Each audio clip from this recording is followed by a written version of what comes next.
कि जो बच्चे इस गुरुकुल में अपने जीवन का निर्माण कर रहे हैं, इनके जीवन में और आपके जीवन में क्या अंतर है। इन प्रतिकूलताओं में यह अपने चरित्र का, अपने जीवन का निर्माण कर रहे हैं।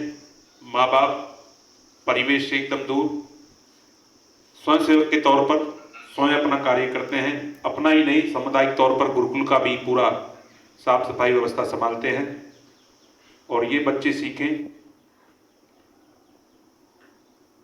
कि हमें परावलंबी नहीं होना, घर पे भी हम रहे तो अपना कार्य स्वयं करें। 4 बजे ये बच्चे जग जाते हैं और आप मामा के घर आए हुए हैं, नाना के घर आए हुए हैं, आप 9-9 बजे तक सोते हैं। सोचते हैं कि छुट्टियां तो सोने के लिए है। प्रथम तो हमारी संस्कृति में सोने की कोई अवधारणा है ही नहीं, वो अवकाश की अवधारणा है ही नहीं, ना यहाँ कोई सत्र अवकाश होता था।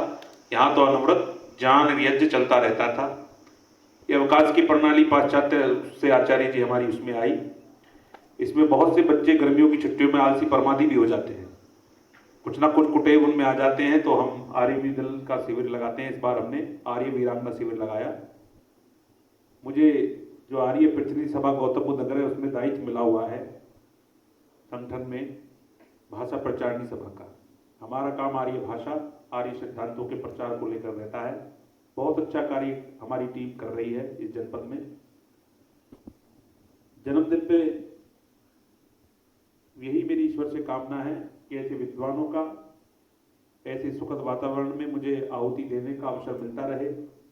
और जो जो न्यूनताएं मेरे चरित्र में हैं, चाहे बल बुद्धि नाशक हो, चरित्र नाशक हो, वे न्यूनताएं दूर होती रहें। क्योंकि हम कितना ही पुरुषार्थ करें, जन्म जन्मांतर का कोई ना कोई कुसंस्कार हमारे मन में रह जाता है और कुछ इस जन्म का भी हम अर्जित कर लेते हैं।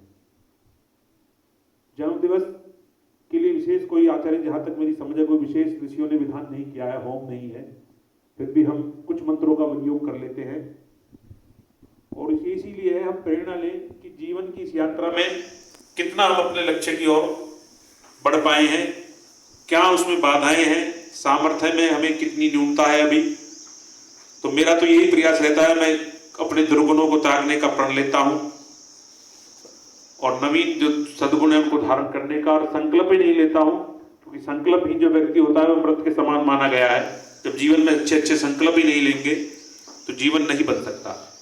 तो बच्चों, आप भी अपने जन्मदिन में, आपका भी आता होगा और गुरुकुल में विशेष आहुति भी दी जाती होगी उस दिन, तो आप भी यही संकल्प लें, जो जो हमारे कुसंस्कार हैं उन्हें हम नष्ट करें, उन्हें छीन करें, तनु करें।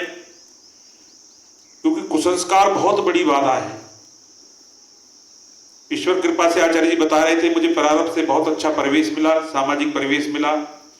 माता पिता बहुत धार्मिक हैं, आर्थिक तौर पर भी स्वावलंबी हैं। लेकिन जो असली जो मुझे पूंजी मिली, जो वैचारिक पूंजी मिली, ये सब होते हुए भी यदि मुझे आर्य समाज का सानिध्य नहीं मिलता, आर्य समाज की संगति नहीं मिलती, इन आर्य सिद्धांतों से मुझे परिचय नहीं होता मेरा, तो मैं भी अधूरा खोखला ही रहता, वही भोगवादी दुनिया में, उसमें ही मैं आज दौड़ भाग कर रहा होता और यहाँ गुरुकुल में भी मैं होम नहीं रचा रहा होता। तो मेरा प्रारब्ध है उस परमपिता परमेश्वर की कृपा, जो सब जीव मात्र पर है, मुझ पे नहीं है विशेष, सब पे ऊपर करता है और न्यायपूर्वक करता है। जैसा जैसा हमारा पूर्व कर्माशय होता है, ऐसे ही वह हमें जाति आयु भोग देता है। जाति से बच्चों अन्यथा न लेना, जाति से मनुष्य जाति, आयु और भोग, उसमें भी बहुत सी श्रेणियां हैं, असंख्य श्रेणियां हैं। किसी को आयु दी, बहुत कम दी, किसी को बहुत लंबा जीवन दिया, किसी को स्वास्थ्य ऐसा दिया, पूरा पर्यटन से चल रहा है फिर भी स्वास्थ्य इतना उत्तम नहीं है, और कोई खान पान में भी असंयम कर लेता है फिर भी स्वास्थ्य उत्तम रहता है। तो पूर्व कर्माशय रहता है इसमें। और कुछ भोग से रोटी पानी यही नहीं है, भोग से भी तमाम जो सुविधाएं संसाधन हैं, जो जो सुख के साधन हमें प्रारब्ध से मिलते हैं, माता पिता से विरासत में, और जो हम स्वयं अर्जित करते हैं, यह मिले नहीं। कि यह मिलने के पश्चात में यदि आर्ष विद्या, ऋषियों का चिंतन, ये वैदिक दर्शन हमारे जीवन में नहीं है, तो हम अधूरे हैं, खोखले हैं, और हमें आत्मावलोकन करना चाहिए। तो मेरा यही प्रयास रहता है कि प्रत्येक जन्मदिन पर मैं अपना आत्मनिरीक्षण करूं पिछले 1 वर्ष का। इस विगत 1 वर्ष में मैं कोई अनिष्ट कार्य तो नहीं कर, मनसा वाचा कर्मणा, यम नियमों के विपरीत मैंने कोई आचरण तो नहीं कर दिया। ये आत्मनिरीक्षण मेरा विशेष रहता है और एक भय भी मन में बना रहता है, प्रभु जीवन यूं ही जा रहा है, किशोर अवस्था से युवावस्था, युवावस्था से अब धीरे धीरे अधेड़ अवस्था कह देते हैं, 40 से प्लस जब चलने लगती है। ये शरीर विज्ञान है। डॉक्टर तो 30 से बाद ही बताने लगते हैं कि 30 के बाद ही हड्डियों का घनत्व और बहुत सी प्रतिकूलताएं शरीर में क्षण क्षण किंचित किंचित आने लगती है, तेजी से नहीं आती, 60 के बाद वो तेजी से हमें दिखाई देती है। तो ये विधाता का नियम है, इससे कोई नहीं बच सकता। लेकिन हमारा जो मन है यह बहुत दिव्य है, बहुत संकल्पित यदि इसे हम बनाएं, विशेष संस्कारों का इसमें आधान करें और विशेष हम इसको अपना सारथी बनाएं, तो ये अरबों वर्षों तक इसमें कोई क्षीणता नहीं आती। ये उत्साह युवा बना रहता है वृद्धावस्था में। और शरीर से इतना प्रयोग नहीं है जितना मन से प्रयोग है, चाहे अध्यात्म हो चाहे व्यवहार हो। मन यदि शुद्ध है, हमारा स्वस्थ है, तो हम अपनी जीवन यात्रा को धर्म अर्थ काम मोक्ष की सिद्धि कर सकते हैं। मन बहुत उत्तम उपकरण परमात्मा ने दिया है।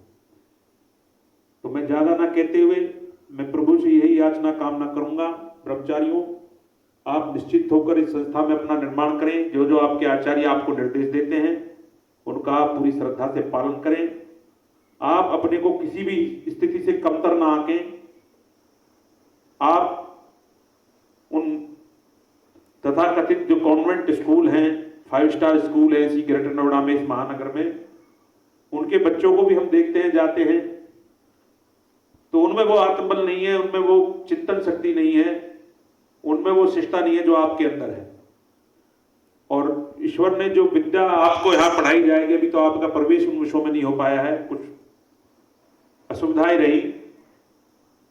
जब आप ऋषियों की विद्या को पढ़ेंगे, 1-2 दर्शन पढ़ेंगे, व्याकरण महाभाष्य आदि पढ़ेंगे, तो तब आपको पता लगेगा कि बुद्धि कितनी विशाल सूक्ष्म हो जाती है आर्ष प्रणाली से जुड़ने पर। और इतना ही कहूंगा, आए दिन हम आत्महत्याएं सुनते हैं, विद्यार्थी करते हैं, कॉलेज स्टूडेंट करते हैं। आज तक भी मुझे नहीं लगता आचार्य जी गुरुकुल के किसी विद्यार्थी ने आत्महत्या करी हो। वह अपनी समस्याओं का अपना स्वयं चिकित्सक बन जाता है। संसाधन कम ज्यादा हम आर्थिक तौर पर मूल्यांकन कर देते हैं कभी भी विद्या का, कि लाखों रुपए का पैकेज ले रहा है, डॉक्टर इंजीनियर हो गए। उनका जीवन हमने देखा है बहुत कोरा कलुषित उनका जीवन है। बड़ा पशुओं से भी निम्न वृत्ति में आज का युवा आ गया है। इस शहर में हम देखते हैं, नॉलेज पार्क है यहाँ पर। लेकिन आपकी चरित्र जैसी संपत्ति आपके पास है तो आप सबसे बड़े धनवान हैं। तो ज्यादा न कहते हुए, मुझे ऐसा सौभाग्य आपके बीच आने का, यज्ञ करने का। इस बार विशेष मैं तैयारी नहीं थी, संगठन का भी मेरी इच्छा रहेगी कभी हम बड़ी धूमधाम से मनाएं। और मैं तो व्यक्ति प्रमुख नहीं है, सिद्धांत प्रमुख है। मेरा लाइव चलाने का भी यही उद्देश्य था कि अन्य जो आर्य जन है, जो ग्रेटर नोएडा में है, वो देखें कि कोई गुरुकुल यहाँ पर है और वे मंगल अवसर जो परिवार में चाहे विवाह वर्षगांठ आए, जन्मदिन आए, वो व्यक्तिगत ना बनाए। ऐसे गुरुकुलों में जो हमारे तीर्थ हैं, गुरुकुल हमारे तीर्थ हैं, हमारी श्रद्धा के केंद्र हैं, वह आए, वहां देखें और वो जन्मदिन ऐसे ही बनाएं जो हमारा सामाजिक दायरा है। तो प्रेरणा के लिए, कोई लोकेशना में मैंने कोई इसका लाइव नहीं किया, इसलिए किया कि प्रेरणा मिले लोगों को और वो देखें कि भाई कोई संस्था का भी प्रचार होता है, इससे कोई गुरुकुल चल रहा है, बहुत से लोगों को भी मालूम नहीं है। तो इन्हीं शब्दों के साथ मैं पूज्य आचार्य जी का, इनके सौम्य स्वभाव का, इनके विनीत आचरण का मैं तो सीखता हूँ, सीखने के लिए आता हूँ। इतनी प्रतिकूल परिस्थिति में मैं ही जान पाता हूँ कितनी प्रतिकूल परिस्थितियां भी यहाँ हैं और यह इस संस्था का संचालन कर रहे हैं। ब्रह्मचारियों के लिए पिता के तौर पर अपना स्नेह लुटा रहे हैं। अतिथि सेवा में तो आपका कोई अनुकरण नहीं कर सकता। तो मैं इनके भी शतायु जीवन की, क्योंकि विद्वान लोगों का जीवन जितना शतायु रहेगा, दीर्घ रहेगा, उतना ही हम जैसों का जीवन सार्थक हो पाएगा या जीवन हमारा अच्छा चलता रहेगा। तो इन्हीं कामनाओं के साथ मैं आप सभी के उज्जवल भविष्य की कामना करता हूं और परमात्मा से धन्यवाद देता हूं। उसने वो समझ, वो संस्कार मुझे दिए जिनके कारण मैं आज यहाँ वैदिक रीति से अपना जन्म दिवस मना रहा हूं। अन्यथा मैं भी क्या क्या नहीं कर रहा होता। ओम इति शब्द।